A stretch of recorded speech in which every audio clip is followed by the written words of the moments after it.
Okay, this video is going to be about the music magazine industry and my research into it. Firstly, we'll talk about Bauer magazines. I'll just list off some of the women's magazines. Examples of these are Closer, Grazia, Heat, More, Pop, Kokoza and Yours. An example of some men's magazines is Empire, Kerrang, Merger, FHM and Zoo.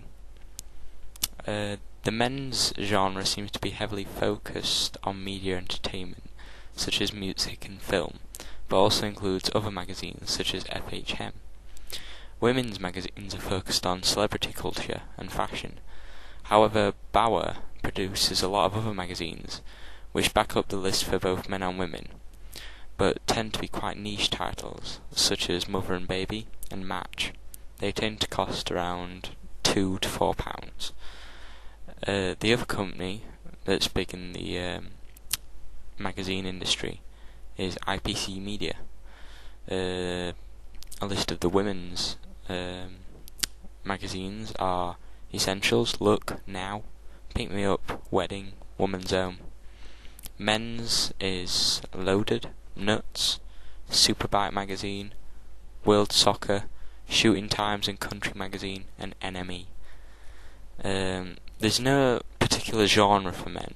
It seems to just focus on hobbies and cover a wide audience than focus on one activity. However, it can be said that shooting is an exception to this, and there are a number of shooting magazines which belong to IPC Media. The women's magazines seem to be aimed about celebrity life and soaps, like Bauer. But again, there is a wide variety of other magazines backing this up, such as Wedding, which is obviously aimed towards a niche audience. Both magazine companies have a mixture of magazines aimed at a variety of audience. Some are designed to target large demographics, such as Look and Kerrang.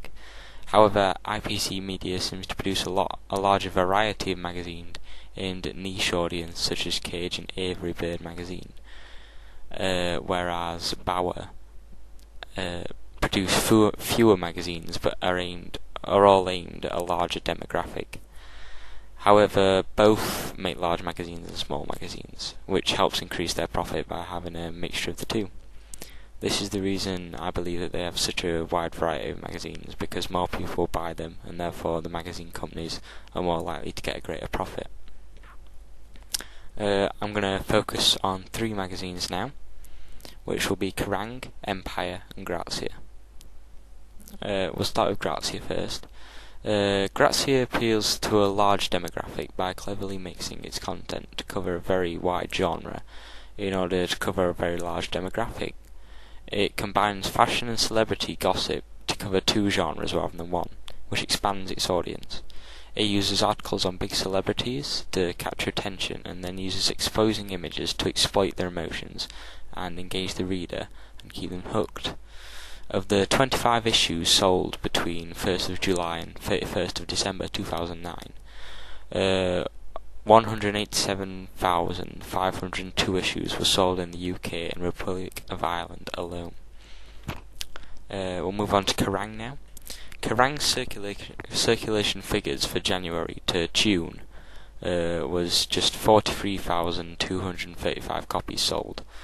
This has been hit hard by the upcoming of digital platforms such as the internet as a source of information, and has a year-on-year percentage of minus 28.3 from last year.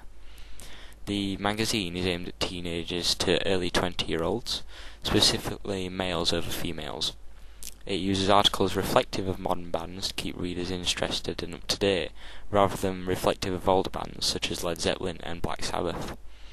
Its focus is metal and rock, which contains links to the gothic subculture. Again, that's by expanding it to rock and metal. That helps to widen the demographic by appealing to more people. Finally, we've got Empire. Empire was, by ratings on how many magazines it sold, it was the most successful magazine in 2009. Its average net circulation was 100,900 194,239 copies sold per issue, with only around 2,000 of those being sold in other countries. This could be in relation to the growing cinema attendance in Britain, and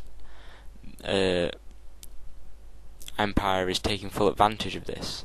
Empire's demographic are basically young adult and adult cinema goers, and focuses on a wide variety of films and videos to expand its demographic by covering a wide range of films, from commercial films to niche films, which allows people to read, learn about, and then therefore perhaps watch films they have read about.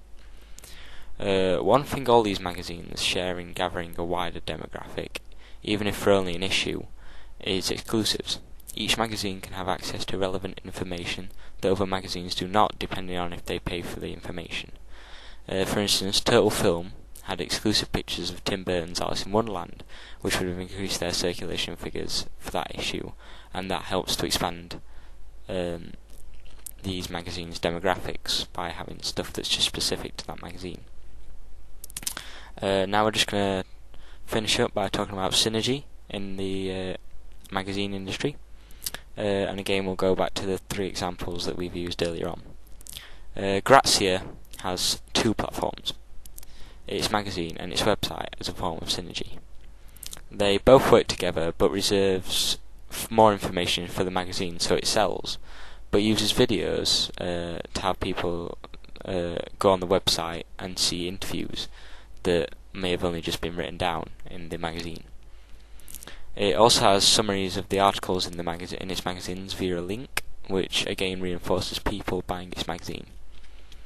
Kerrang, on the other hand, has 4 different platforms.